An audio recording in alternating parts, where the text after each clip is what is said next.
Hi, we're back inside the Google Analyst Summit program. I'm Dave Vellante, and this is sort of our special presentation. We're actually running this on the theCUBE live platform, which is out on the show floor. I'll be there later on today. We're here with Will Grannis, who's the Vice President and CTO of Google Cloud. Will, good to see you. Thanks for spending some time with me. Yeah, absolutely, Dave. Great to be here. So what's the scope of your role? How do you spend your time? Two main things. Number one, make sure top 150-ish customers around the world have all the support they need from engineering to make sure that as our advanced technology makes its way out to them, that it's adopted well, it's scaled well, and that those rough edges, at the beginning of adoption are smoothed out as much as possible. On the flip side, I've been around for over a decade here at Google Cloud. And so we've picked up by working hand in hand with these 150 customers every single year over 10 years. That's a lot of customer interactions. So we start to pick up these signals for the types of technology development that they'd like to see from us. And so my team works with engineering to try out some new things. And so, what you see at Next today, we've been cooking up for a few years here in the engineering group and in Octo. So you were saying to me earlier that you're basically the kind of the glue between the advanced research and what customers are actually doing. And so Thomas Kurian in his keynote was basically posited where we've moved beyond the experimentation phase, we're into the production and the scale phase. So I want to pick at that a little bit because I talk to a lot of customers and they're cautious, right? They're worried that agents can go rogue. You guys are working hard to make sure that doesn't happen. So when you talk to customers, how would you frame where they are, the sort of maturity curve? What does it look like? Well, last year when we were at Next, the conversation we were having mostly with customers was around agent prototyping. How do we get started? Mm-hmm. What are the patterns just to build agents, to execute the underlying AI successfully using their own data? This year, it's all about production and spreading AI and agents across the entire span of their enterprise. And not just for one small group within their company. This is no longer the domain of only the data scientists and the software engineers. Now agents are spreading out to human resources, finance, the functions, all of these functions that make a business work. And so this year, CEOs, boards, CTOs, the conversations I'm having are, how do we make sure that we're providing a platform that everyone can use agents to innovate? And that's why Gemini Enterprise is such a game changer, because you can show up, no code environment, you can express an intent, and all of those things you mentioned that really freak out leaders in big companies and organizations, like where's my audit trail? How am I giving it boundaries? How does it have identity? All of those things are baked in, so you don't get the friction up front. Platforms of the last 5 or 7 years, you have to deal with all of those. You have to press all the buttons and enable all the things before you get to the innovation. Now we flip the script. Now you start building with agents right away, and all of that identity, the observability, the reliability is baked into the platform. So you're not discouraging innovation on the front end. Let me tell you, in the last month, I've seen even in my team, I have an executive assistant. Her name's Erica. She's amazing. She came to me in our one-to-one about a week ago, and she showed me something she had built. She put a conversational interface over a system that we have at Google and deployed it. She's never written a line of code, doesn't have any background as a data scientist, but using Gemini Enterprise, same tools our customers have, everyone's getting involved in the agent era. She could be a forward deployed engineer. Yeah, don't give her any ideas. I need her here. Okay. So I want to ask you about that because, it seems to me that when I look back at the cloud era, AWS, they won the technical user. They had a great cloud. Okay, awesome. You guys seem to be winning that same technical user now of the modern day because of AI. Yeah. And so I want to understand that. If you agree, I'm sure that's sort of a favorable sort of posture. Yeah. But how are you seeing those technical startups, the tech companies? That's kind of the core of this industry. Yeah. How are you seeing them gravitate to the Google Cloud? Well, they're all about time to value. Mm-hmm. If you are a 10-person startup, you need leverage. And so the platform like Gemini Enterprise Agent Platform, they can go right away. They get started with advanced tooling, and they can build agents, or they can bring agents from other places. There's even now portability of memory from different AI providers. So you can bring over that context that you had with one agent, you can bring it on over to Google Cloud, and you don't have to start all over again. And that kind of leverage is what those fast-moving, highly technical companies need. And that's at the platform level. When it comes to infrastructure, I think they're also starting to see the benefits and performance that sit in our infrastructure. Like at Anthropic. very early customer of TPUs, for example, proving patterns that you can go from a world of GPUs to TPUs. You can operate on GPUs and TPUs. But that programming paradigm now is available so that anybody that wants to look at their options and infrastructure, they can do so with far less friction than they were dealing with before. So many threads that we could pull on here. I want to come back to sort of the premise of Google Cloud Next, which is essentially we've moved from RAG-based chatbots, sort of request and retrieve.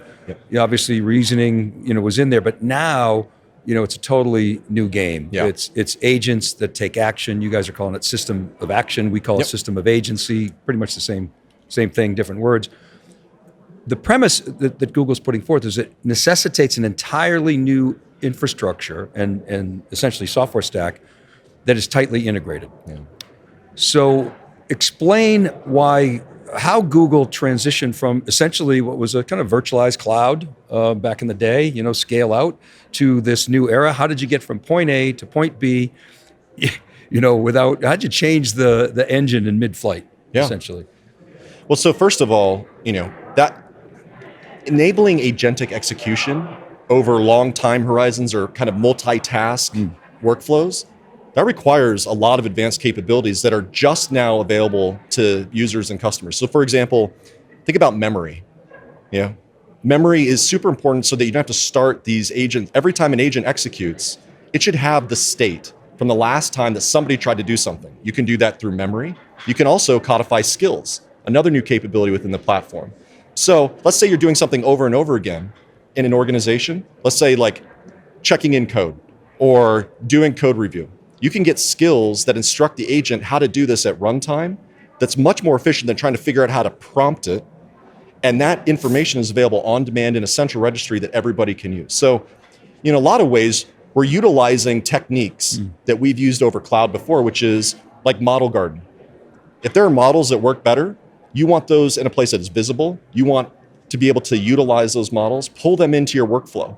We're now doing the same thing with agents. Over the last year, we've deployed Agent Garden.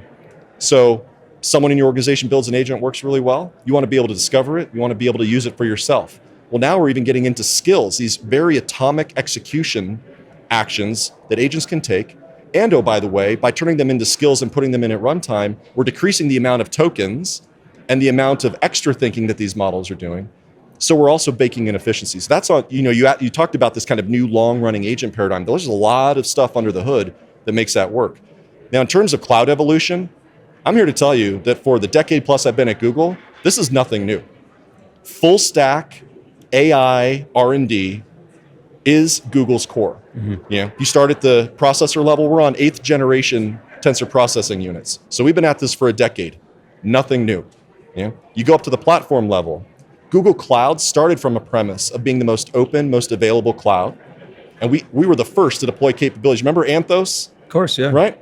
Remember abstracting over multiple providers, being able to move workloads around? We've always had a premise. When nobody was talking about multi-cloud. In fact, it was a banned term at AWS. Yeah. So this is part of our core DNA, is building a platform that maybe you want to build agents with us, great. Maybe you want to bring your agents in and deploy them in our infrastructure, great. Maybe you want to use our models, great. Maybe you want to use someone else's models, great. The platform level, nothing new here. We've always been open. We've always been multi-vendor. Then you get up to like the models in the application layer, and I think the big shift now is, instead of starting with, I have to go build this big bulky app, now you can start with, I want to get an agent going, and you have all of that tooling and all of that optionality sitting underneath the hood, and the time to start, the time to value is so much faster. So how does that resonate with customers? 'Cause obviously the big news here was TPU. And some things have changed. You got training and inference. That's so true. You're evolving it. Right. So there are certainly some novel things. I heard on Tuesday night at the preview. I heard it's not an ASIC. I said, well, what is it? They said, well, it's a kind of a general purpose chip. Okay, well, but the principles are nothing new, Dave. Right? These principles of AI specific infrastructure, optimized infrastructure. So I was talking to Tim Crawford, good friend, and he's like, I'm geeking out, and he's saying, look, at CIOs, because he's the CIO whisperer. CIOs don't care about this stuff. I'm like, well, maybe they do, maybe they don't. CIOs, they like to talk tech. They like to know what's under the covers, but they also need to know how it benefits them. Right. So that's my question. This integrated story that you're telling, how does that resonate with customers? I'm sure you talk to them about your TPUs. Right. It's a fundamental differentiator that you have. how does it resonate with them, and how does it translate into business value? I think when people hear the full stack, AI full stack, at first they think, well, this is a bunch of product areas, right? And even sometimes it's displayed as like, discrete pieces. But actually, I think the secret behind this complete AI stack is if you watch new technology adoption, there's always a race of capability, and then there's an optimization. Mm-hmm. There's a race of capability and then optimization. And by being a full stack AI, R&D, and product organization, we can optimize at all the layers of the stack. And this is what Thomas was talking about in the keynote, is our models are built with TPU type of sensibilities in mind, so they can take advantage of native AI processing versus other types of processors that are more general purpose. They're not going to be as efficient in power or in scale.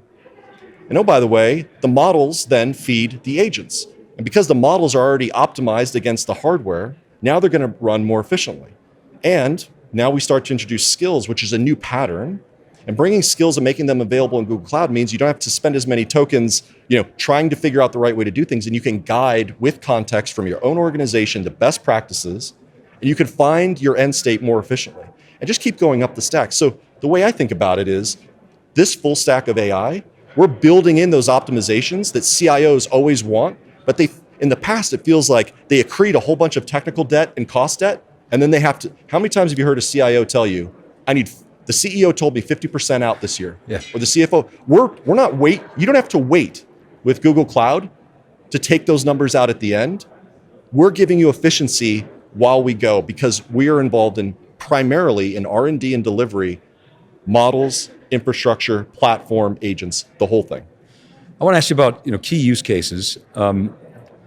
Contact center is obviously one, but to me, it's like the VDI of use cases. It's just boring. It's important, and it's good, and it's impactful. But I don't know, Dave. There are a lot of CIOs and CEOs that really like customer experience, absolutely. Contact center, and it's a hard ROI. I mean, it's right there, and it pays for itself. So I get that. Yeah, but for sure. But I'm interested in some other things. Coding clearly is one. I saw an investor today complaining about Elon Musk, putting an option to buy Cursor.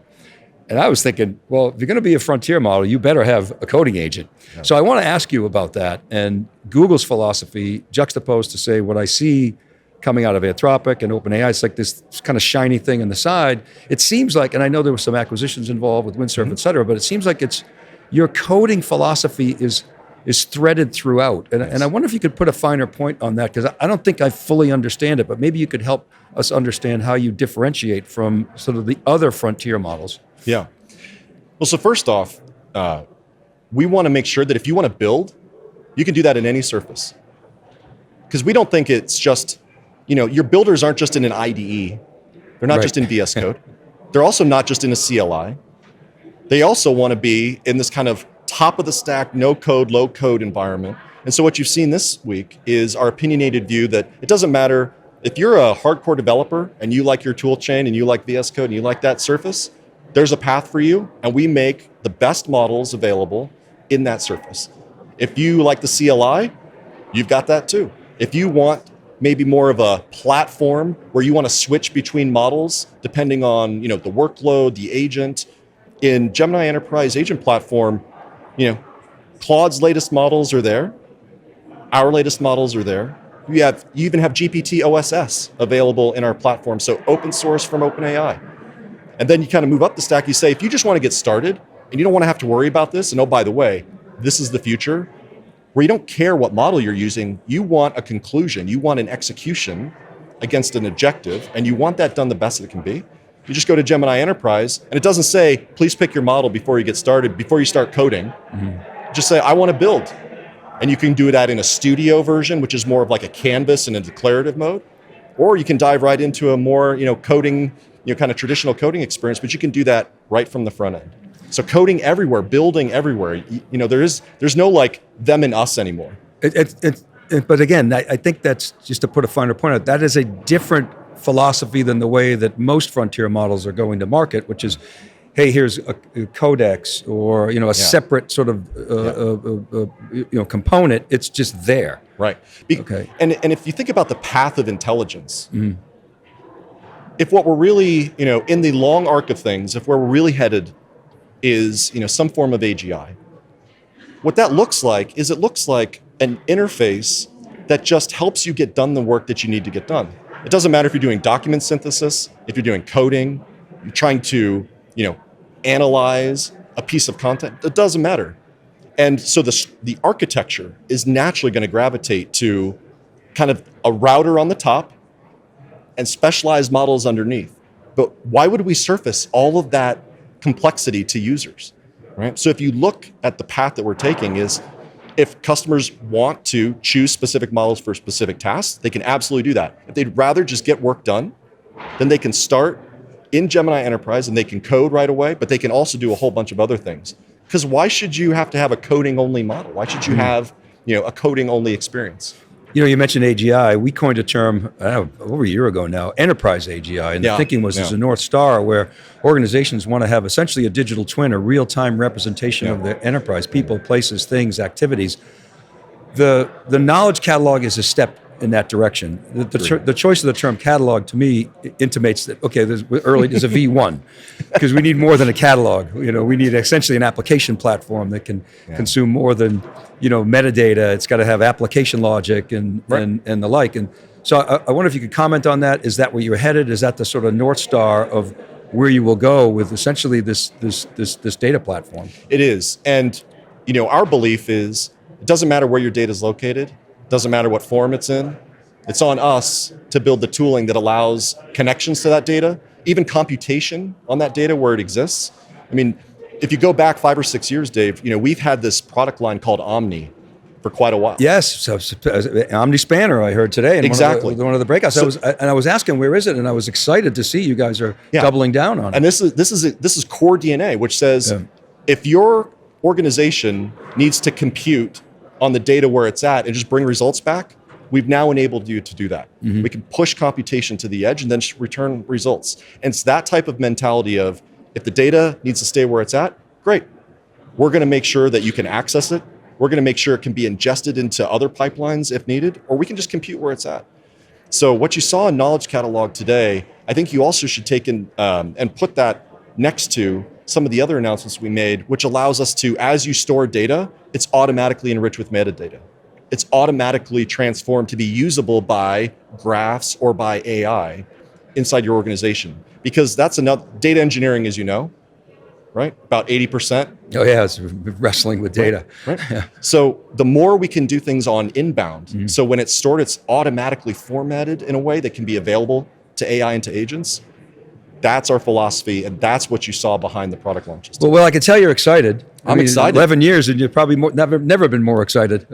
Dave, I have been in technology for a couple decades. Yeah.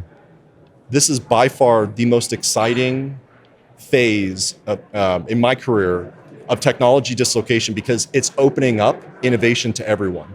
That story I told you about Eric at the beginning? That's the world we live in. It doesn't matter who you are. It doesn't matter what function you're in. It doesn't matter where you sit in an org. It doesn't matter, because now Gemini Enterprise and platforms like that allow anybody to build. Yeah, we agree. This is going to be the most profound change in the software industry, by far. And of course, you need infrastructure to run software. Grannis, thank you so much for coming on theCUBE. Appreciate it. Dave, great pleasure to be with you. Okay, and thank you for watching. This is Dave Vellante.